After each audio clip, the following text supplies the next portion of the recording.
Bonsoir à toutes et à tous, bienvenue dans Libre Ensemble, votre rendez-vous de la laïcité. On vous invite ce soir à plonger dans les coulisses du pouvoir russe, et plus précisément à décrypter les luttes de pouvoir entre le Kremlin et l'Église orthodoxe russe, entre Vladimir Poutine d'un côté et le patriarche Kirill de l'autre. Dans ce roman Les pires amis, qui vient de sortir chez Istia et compagnie, Sergueï Girnov nous plonge dans une lutte fratricide au sein de l'appareil d'État russe. On découvre que sous l'unité de façade entre Poutine et l'Église orthodoxe se cache une violence sans nom. Sergueï Girnov est notre invité ce soir. Libre Ensemble, Vinciane Colson, Jacques Nizan. Sergueï Girnov, bonsoir. Bonsoir. Vous êtes né en 1961 à Moscou. Vous êtes un ancien officier supérieur du service d'espionnage du KGB. Aujourd'hui réfugié en France, vous êtes devenu un expert en géopolitique, journaliste, auteur. Vous avez déjà écrit plusieurs livres documentaires sur Vladimir Poutine. Et donc ici, vous avez fait le choix du roman pour aborder les relations entre Vladimir Poutine et l'Église orthodoxe russe. Un roman qui mêle espionnage et stratégie politico-religieuse, j'ai envie de dire. Donc un roman, mais où vos protagonistes s'appellent vraiment Vladimir Poutine, s'appellent vraiment le patriarche Kirill. Pourquoi du coup avoir décidé d'opter pour la forme du roman ? En fait, c'est une question qui s'est posée assez rapidement et j'ai même utilisé la réponse sur la 4e de couverture parce que je réponds sur la 4e de couverture parce que vous ne m'auriez pas cru si je sortais un essai et parce que la vérité, des fois, elle est plus, elle dépasse la fiction. Et en fait, la fiction pour moi, c'était pour avoir tout simplement la liberté, plus de liberté, pour pouvoir aussi inventer des choses. Parce que vous savez, quand on étudie la Russie, quand on étudie les arcanes de pouvoir, et encore plus les choses un peu secrètes de la lutte entre les clans, la lutte interne au Kremlin, la lutte interne de pouvoir entre le patriarcat et le Kremlin, et il y a quand même des pages blanches qui restent là. Et on ne peut pas sortir en fait un essai dans lequel il y a plein de moments blancs et on dit là on peut rien dire parce qu'en fait on n'a pas de source, et même si on a des bruits de fond, on n'a pas de source. Voilà, c'est difficile à prouver. On n'a pas de source fiable à citer, ou il y a des sources qui ne veulent pas être citées, et donc du coup on peut vous raconter mais sans citer les sources. Donc du coup dans un livre de commentaires ça passe moins bien. Et puis tout simplement pour un plaisir d'écrire, parce que j'aime bien écrire, j'aime bien aussi le côté littéraire, et là pour un roman, vous pouvez avoir un style beaucoup plus fluide, un style beaucoup plus littéraire, plus recherché, en faisant les jeux de mots, en prenant le plaisir en fait avec la langue française que difficilement on utilise dans un essai. Mmh. Alors je le disais, les personnages, les protagonistes principaux du livre, même si on a évidemment beaucoup d'autres, mais on va dire que les protagonistes c'est Vladimir Poutine d'un côté. Alors je pense que Vladimir Poutine, tout le monde situe quand même qui il est aujourd'hui, même si on ne connaît pas encore tous les détails de son histoire. Par contre, le patriarche Kirill, on le connaît assez peu, j'ai l'impression, en Occident. Alors, est-ce que vous pourriez nous le présenter un petit peu? Qui est-il et quelle est sa fonction dans l'Église orthodoxe russe? Oui, tout à fait. C'était ça aussi l'intérêt de ce roman, parce que justement, j'ai constaté que cette connaissance de l'Église orthodoxe russe et des personnalités de cette Église n'était pas très approfondie en Occident. Ça m'a permis aussi de m'amuser à le raconter. Donc, patriarche Kirill, c'est son nom de moine, c'est son nom d'église. Donc bien évidemment, il s'appelle pas comme ça dans la vie civile. En réalité, il s'appelle aussi Vladimir, comme Vladimir Poutine. Et donc il y a un chapitre. Il y a un chapitre. Il y a un chapitre qui s'appelle Les deux Vladimir, parce qu'ils sont nés tous les deux d'une manière officielle à Saint-Pétersbourg. Et je suis né bien officiel parce que Poutine, il y a une version qui court aussi, comme quoi en fait sa biographie officielle ne correspond pas à la réalité. Et en réalité, il est né en Sibérie, non pas en 52, mais en 50, etc., etc. Mais on part du principe qu'ils sont nés tous les deux dans la même ville, Saint-Pétersbourg. Ils s'appellent tous les deux Vladimir. Et contrairement à Poutine, qui était un cancre, qui était un jeune assez peu doué en fait au niveau intellectuel dans la vie d'école, et donc s'il a pu progresser, s'il a pu entrer par la suite à l'université de Saint-Pétersbourg, en fait de Leningrad de l'époque, c'est grâce au sport. Donc c'était une promotion un peu par le tatami, parce qu'il faisait du judo. Et contrairement à ça, Kirill, lui, c'est un élève brillant. Donc il sort d'une famille de prêtres. Son grand-père était prêtre persécuté au temps de Staline, pendant les purges staliniennes dans les années 20, 30, 40, avant la Deuxième Guerre mondiale. Donc elle a fait du goulag. Voilà. Et puis son papa a travaillé d'abord dans une usine, puis après devenu aussi prêtre, était consacré prêtre. Donc le jeune Vladimir Goundiaev, de son nom de famille civil, il a participé assez jeune à ces services, qui est un monde très particulier, parce qu'en fait l'Église était autorisée sans être autorisée. L'Église, c'était quelque chose qui était séparé de l'État. L'État était communiste, donc l'Église était non seulement séparée, mais elle était considérée comme un ennemi idéologique du communisme. Et si elle existait encore, et si le patriarcat est revenu en 1943, c'est que Staline en avait eu besoin.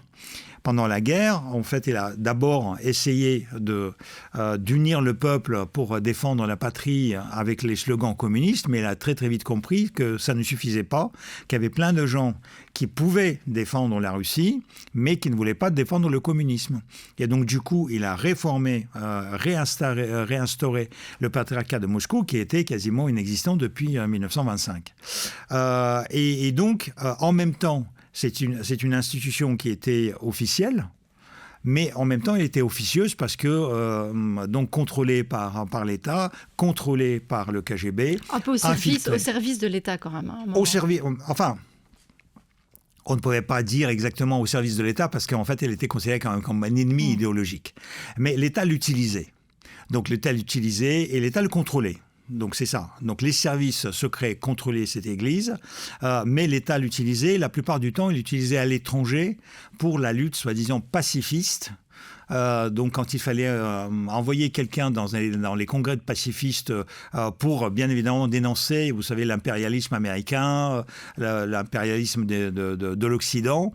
Donc là, on envoyait les prêtres, on disait, vous voyez, c'est les gens bien, comme vous, c'est les chrétiens, et eux, ils sont pour la paix, etc. Et donc voilà.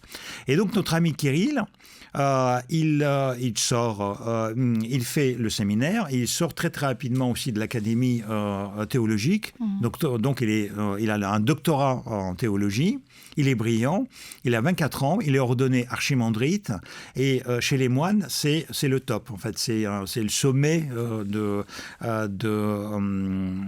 hiérarchie chez les moines, qui vous ouvre la voie vers la direction de l'Église. Parce qu'en fait, il est protégé d'un métropolite Nicodime qui dirige le service d'espionnage de l'Église. Parce qu'ils ont un service de renseignement qui est le département international de l'Église. Et donc, celui qui dirige ce département, c'est le chef du service. Et c'était à l'époque métropolite Nicodime. Et Kirill est devenu, par la suite, aussi le chef de ce service. Donc, il est lié aussi avec le KGB. Et en 1970, ou comme vous dites ici en Belgique en 1970, il part à Genève représenter le patriarcat de Moscou, très jeune, il avait 25 ans, donc il représentait le Conseil mondial, le Conseil œcuménique mondial à Genève. Et donc, bien évidemment, là, il a découvert non seulement les milieux très, très haut placés au niveau international, mais aussi l'opulence, la Suisse, l'argent, les belles montres, le luxe. C'est vraiment une des choses que j'ai l'impression qui ressort assez bien du livre, c'est ce monde d'hypocrisie, parce qu'on voit que l'Église orthodoxe russe défend vraiment des valeurs très conservatrices, et paradoxalement, toute une série de personnages, dont Kirill, en fait, ont vécu dans l'opulence, dans le luxe, on apprécie ces choses alors qu'ils dénigrent finalement l'Occident qui est décadent, mais en même temps, ils s'y plaisent. C'est absolument ça. Et d'ailleurs, tout est hypocrite, tout est à double face. En fait, il y a une chose qui est déclarée, une chose qui est faite. Et jamais la chose qui est faite ne correspond à la chose déclarée. Par exemple, là aussi, ils disent que l'argent c'est mal, etc. Le capitalisme c'est mal. Dans ce sens, d'ailleurs, l'orthodoxie se rejoint presque le communisme, parce qu'en fait, ils disent oui, il faut partager, il faut faire faire le bien de commun des mortels, de ton frère, etc. Mais en réalité, ils vivent quand même dans l'opulence. Et Kirill, il connaîtra aussi, on le connaîtra aussi sous le nom de métropolite de tabac, parce qu'il a obtenu les passe-droits pour l'Église, et donc l'Église importe le tabac et l'alcool sans payer les taxes douanières, et donc du coup, il gagne beaucoup d'argent en revendant après les cigarettes et les alcools à l'intérieur du pays. Et Kirill est devenu il est milliardaire. Hein. C'est un vrai milliardaire. C'est un oligarque qui possède beaucoup de biens. Voilà. Donc bien évidemment tout est à double face, hein, tout est hypocrite, à tel point que moi je me pose la question s'il est vraiment croyant, s'il est vraiment chrétien, s'il est vraiment prêtre, parce que en fait même quand les choses qu'ils avancent, par exemple quand ils bénissent la guerre en Ukraine, qui est la guerre fratricide, qui est la guerre contre les frères en foi et les frères ethniques, c'est pas logique normalement pour un chrétien de bénir quelque chose comme ça. Il aurait dû être pacifiste, il aurait dû condamner son gouvernement en disant non, on peut pas faire la guerre contre nos frères. Et en fait non, lui ça lui pose aucun problème. Oui, il la soutient. Alors je reprends juste une déclaration, par exemple en mars 2022, il disait « La Russie ne conduit pas en Ukraine un combat physique, mais métaphysique contre les forces du mal ». Donc non seulement il soutient vraiment Poutine en Ukraine, mais c'est presque une forme de guerre sainte comme ça contre les forces du mal en Ukraine. Donc c'est vraiment un vrai soutien envers la guerre en Ukraine. Oui, c'est un soutien sans foi ni loi. Et en fait, Kirill, il voudrait devenir encore plus important dans cet État que le rôle qu'actuellement Poutine lui a permis d'avoir. Et en fait, c'est ça aussi le truc. Ça veut dire que Poutine proclame les valeurs traditionnelles, mais en réalité, ces valeurs, c'est l'argent et le pouvoir. Et sa dictature, on dit le poutinisme. Et donc, le poutinisme n'a pas besoin d'autre idéologie que Poutine. Poutine est l'idéologie de ce régime. Et Kirill, en fait, c'est pour ça, d'ailleurs, j'ai donné ce nom, ce titre à ce livre, Les pires amis, parce qu'en réalité, ils sont amis sur le papier, mais en réalité, ils sont concurrents, les pires concurrents qu'ils puissent avoir, puisque Kirill voudrait devenir le vrai représentant idéologique de ce pays. Il voudrait que la religion devienne une religion d'État, ce qui n'est pas le cas actuellement dans la constitution russe, parce que, pour revenir à votre thématique ici, la Russie, sur le papier, est un État laïque. C'est un État dans la Constitution où il est proclamé officiellement que toutes les églises, toutes les croyances, c'est une histoire privée, mais que l'État est séparé des églises. Et pourtant, là aussi, tout est violé en permanence, parce que par exemple, si vous voyez n'importe quelle réunion, en fait, vous voyez toujours Cyril, en son habit religieux, être assis au 6e rang des dignitaires. Donc, en fait, c'est sixième personne. Le rang est premier, ça veut dire que c'est le premier rang des chaises.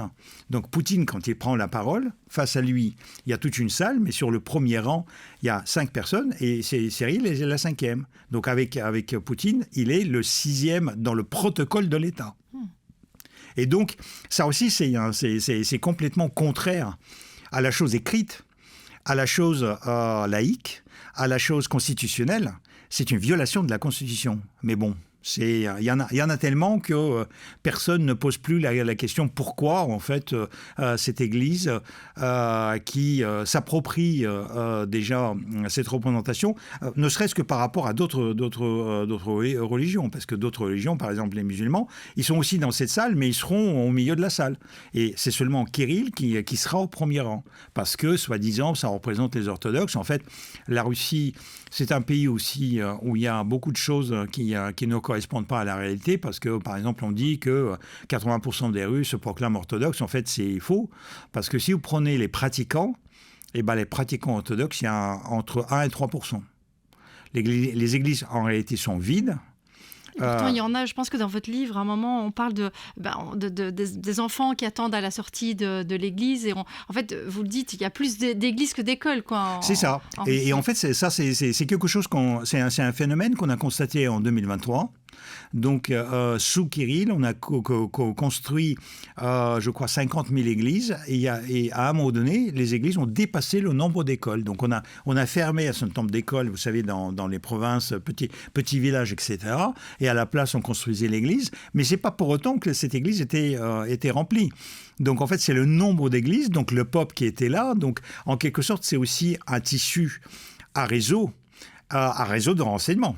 Parallèle au FSB, parallèle au service de contre-espionnage, au service de sécurité, parce que l'Église aussi, mais dans le monde entier, n'importe quelle Église, l'Église catholique, en fait, toute Église qui a une structure, qui a un réseau territorial, c'est ce qui se passe sur le terrain, parce que en fait, le pope, c'est quelqu'un qui vit localement, donc il parle aux gens, et en plus, contrairement au service secret, les gens viennent à l'église spontanément. Ça veut dire qu'en fait, ils n'ont pas besoin de recruter les sources, parce que les gens viennent à l'église spontanément et viennent donc raconter au pape ce qui se passe dans leur vie, y compris confesser leurs péchés, etc.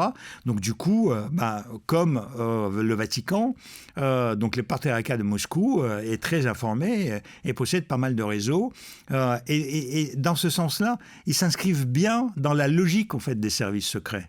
Même s'ils étaient persécutés par le KGB et par le Parti communiste à l'époque soviétique, mais en même temps, ils étaient inclus en fait dans cette hiérarchie, puisque la hiérarchie religieuse, c'est souvent une hiérarchie aussi rigide qu'une hiérarchie de militaires. Donc, ils ont aussi des généraux, ils ont aussi... Si vous prenez, par exemple, je ne sais pas, l'évêque, c'est déjà un général à 1 étoile, donc archevêque, c'est un général 2 étoiles, métropolite ou cardinal, c'est un général 3 étoiles, et après, vous avez le patriarche qui est le maréchal, et donc, en fait, c'est absolument ça, c'est une hiérarchie verticale qui est hiérarchisée, donc vous donnez des ordres, il n'y a pas de démocratie, même si, sur le papier aussi, ça existe, parce qu'ils ont quand même un sabor, qui est l'assemblée générale en fait, des évêques et des représentants du clergé et des croyants, qui de temps en temps se réunissent pour intervenir sur les sujets les plus importants. Mais c'est quand même construit d'une manière assez hiérarchisée. On parlait d'hypocrisie tout à l'heure. Il y a une question aussi que vous abordez dans le livre, c'est toute la question de l'homosexualité, où là aussi on voit que d'un côté la Russie a un système, un des pays les plus répressifs au monde vis-à-vis de la communauté LGBTQIA+. Et on voit aussi que dans le livre, je pense qu'à un moment vous écrivez « Le régime interdit d'abord à tout le monde pour ensuite vendre très cher à certains, à ses élites, le droit à la transgression. » C'est Parce ça. qu'en fait, on voit que y a la loi et puis après, il y a ce que peuvent faire les élites et le fait qu'on autorise certains à transgresser par rapport à cette loi. C'est ça, c'est exactement ça. Et en plus, il y a même la perversité, parce que par exemple, on dit, personne n'a jamais eu les preuves, d'où d'ailleurs aussi le roman, parce qu'il aurait fallu apporter des preuves que, par exemple, le président de la Douma, le président de la chambre basse de l'Assemblée, est un homosexuel, Volodine. Mais c'est lui, en fait, qui fait voter les lois homophobes. Et donc là, on dit, oui, mais c'est classique, en fait, celui qui n'assume pas son homosexualité, qui se cache, et donc contre qui on peut utiliser ça comme un moyen de pression. Donc en fait, il va voter les lois pour prouver qu'il est bien, entre guillemets, qu'il est normal, entre guillemets. Voilà, donc, et même Poutine. Donc, chez Poutine, on peut trouver aussi ça. Il n'assume pas ça. Mais ça peut devenir même quasiment ridicule, parce que, par exemple, depuis 10 ans, il est divorcé.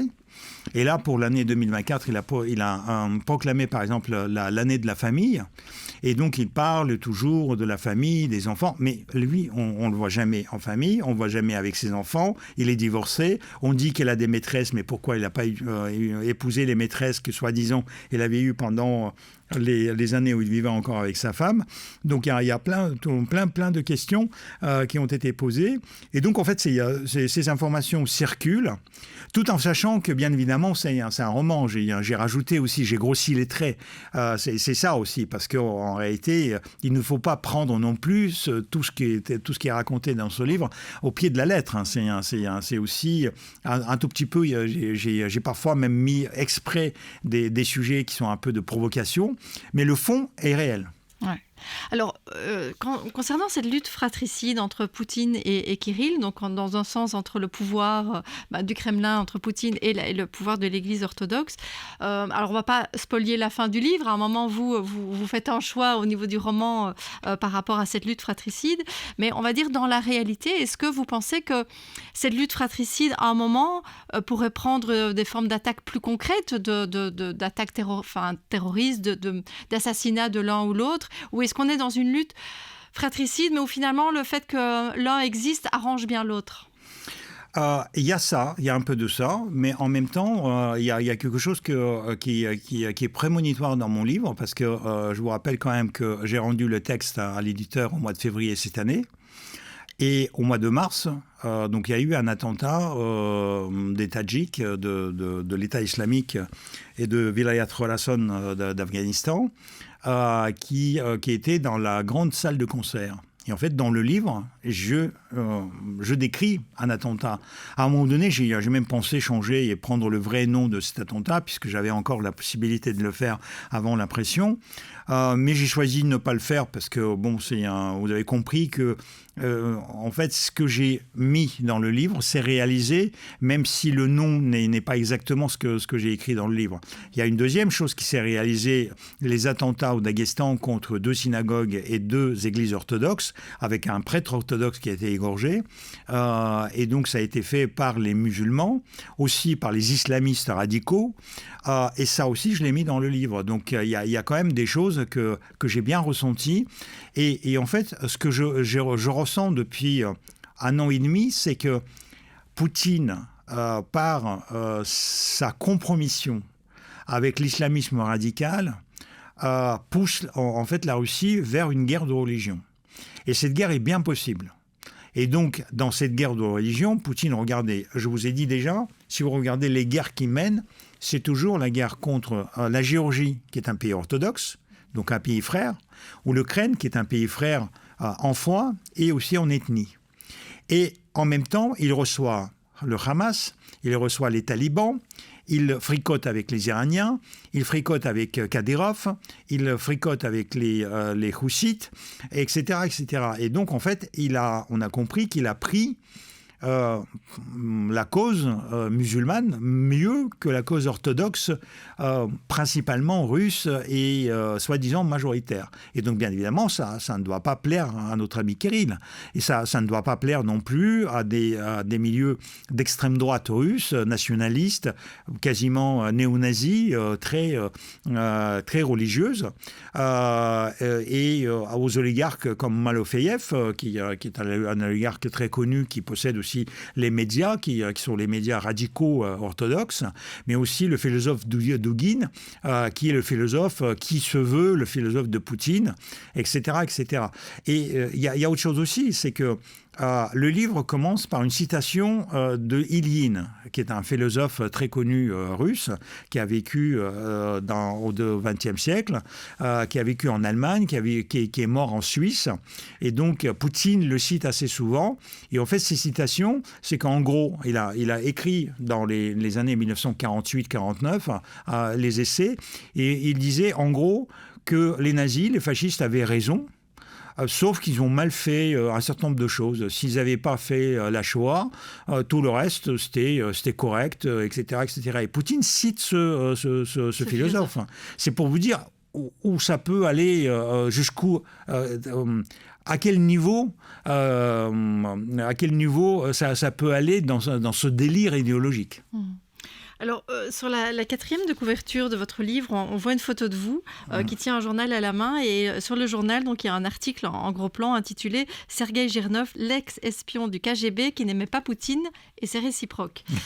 Quel regard vous portez aujourd'hui sur ce qu'a fait Poutine de la Russie, vous en tant que Russe, est-ce que vous lui en voulez parce que justement il a plongé la Russie dans un isolement international, dans des difficultés aussi économiques, financières, on ne va pas creuser ici, mais c'est vrai que par exemple dans le livre vous parlez de cette jeunesse qui via le personnage de Nikita qui est un peu abandonné et donc a des grosses difficultés financières dans lesquelles le peuple russe vit en partie. Et donc, quel regard vous portez sur sur Poutine et ce qu'il a fait de la Russie?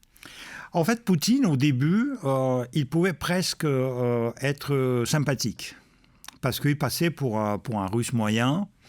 Il se voulait un Russe moyen, il se disait, voilà, vous avez eu tout un tas de personnages qui étaient hauts en couleur, mais l'un était alcoolique, l'autre était farfelu, etc., etc. Et donc là, moi je reviens, un mec normal, voilà, et donc je vais vous apporter quelque chose, une normalité. C'est assez marrant parce que c'est presque le slogan de François Hollande quand il s'est présenté en 2012 face à Nicolas Sarkozy, et qu'il a gagné son élection. Et ensuite, ce que je reproche, ce serait une faute de me dire que parce que je n'aime pas personnellement Poutine, ce qui est le cas. Moi, je n'aime pas Poutine, j'aime pas son genre, j'aime pas la personne qu'il est. Et je le cache pas. Mais en même temps, je me place quand même comme un observateur assez objectif. Ça veut dire que quand il fait quelque chose de bien, je lui reconnais des choses de bien. Et en fait, ce que je lui reproche, c'est que Yeltsin avant lui, et tous les dirigeants précédents à Poutine n'ont pas eu sa chance. Parce que Poutine arrive au pouvoir en 2000 et les prix de toutes les matières premières commencent à flamber dans le monde entier. Les gens qui ne connaissent pas la Russie disent c'est Poutine qui a réussi l'économie, enfin le miracle économique. C'est faux. En fait, il n'a absolument rien fait. Tous ces prix, c'était le marché mondial, c'était à cause ou grâce à la Chine. En fait, c'est la Chine qui se développait d'une manière exponentielle et donc les prix, les matières premières qui n'arrivaient pas à suivre en offre, donc bien évidemment les prix flambaient. Mais la Russie qui vit sur les matières premières, qui est un pays finalement économiquement très faible, qui vit sur la rente pétrolière, gazière et des matières premières, de la vente des matières premières, en fait a commencé pour la première fois à en profiter. Et donc Poutine était le premier sur qui c'est tombé du ciel, quasiment. Et donc, il s'est retrouvé avec un budget qui était non seulement rempli, ce que les autres n'avaient pas, mais il était rempli à tribord, à bâbord, enfin à rabord, il ne savait pas quoi faire. Donc, il a créé même, ça c'est quelque chose de bien qu'il a fait, il a fait un fonds spécial de développement à long terme du pays. Mais il a quand même beaucoup volé en argent. Donc en fait, beaucoup d'argent était parti chez les oligarques. Oui. Et il aurait pu utiliser cet argent pour développer mieux le pays, pour rémunérer mieux le peuple, pour rémunérer mieux les gens. Il a commencé à le faire. Parce que par exemple, ce que je lui reconnais, moi j'ai quitté en 2001 la Russie parce que je craignais les poursuites. Et donc, je me suis exilé. Et donc, du coup, j'ai laissé mes parents qui sont à Moscou, qui avaient leur petite retraite. Ils arrivaient quasiment plus à vivre avec leur retraite. Moi, j'étais en train de leur donner quand même, de les aider. Mais quand je suis parti, je me commençais à me poser la question, comment on va faire? Et en fait, Poutine est arrivé et il a doublé la retraite de mes parents. Puis après, triplé la retraite de mes parents. Donc, en fait, grâce à lui, mes parents ont pu vivre sans monnaie, avec une coupure entre nous. Donc, il n'y a pas que du mauvais dans ce que fait Poutine. Mais bon, vous prenez par exemple les Émirats comme Arabie Saoudite, qui vivent sur la même rente. Ouais. Et donc, en fait, il y a les gens... ils ont moins de population, bien évidemment. Mais les gens... Ils redistribuent mieux. Ils redistribuent les richesses beaucoup mieux, d'une manière beaucoup plus sensée que ne fait Poutine. Parce que pour vous donner ne serait-ce que 2 ou 3 chiffres, la Russie, c'est seulement 2% du PIB mondial.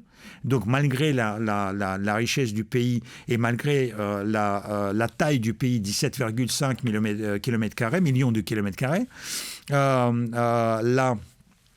le salaire, par exemple, garanti de l'État, le SMIC, est de 120 € en Russie. 120 €.